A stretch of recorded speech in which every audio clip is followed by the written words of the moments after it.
Alright guys, this is just going to be a quick trading recap for the trade I took yesterday. So basically on the daily time frame I can see the price had closed above this daily volume imbalance and we had this fair value gap, but price had left here. So I was initially anticipating buy side liquidity to be tagged for the day. Dropping to the 1 hour time frame, we can see that we had this large range, but I was basing my buy side liquidity bias to see if price had remained above this daily fair value gap, which it did. It created a market structure shift above, and I was anticipating for these highs to get tagged in for the day.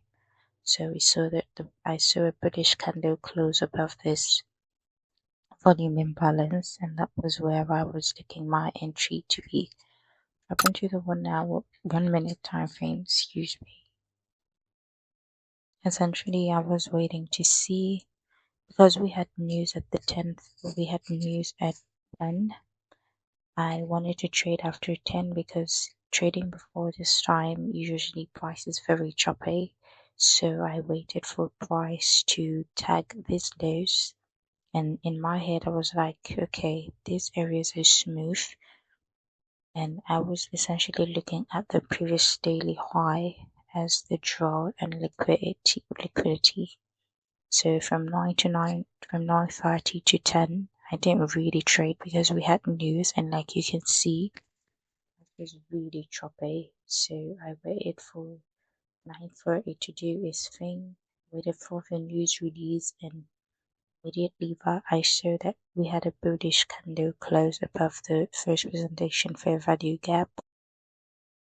That was when I placed my entry, and that was what I did. I was aiming for 55 points thereabout, and that was my entry. Trade ended at 10:45 a.m. and I entered at 10 a.m. So basically it took 45 minutes or so to take profit, and that was my trade, a simple 1 to 2, and that was it.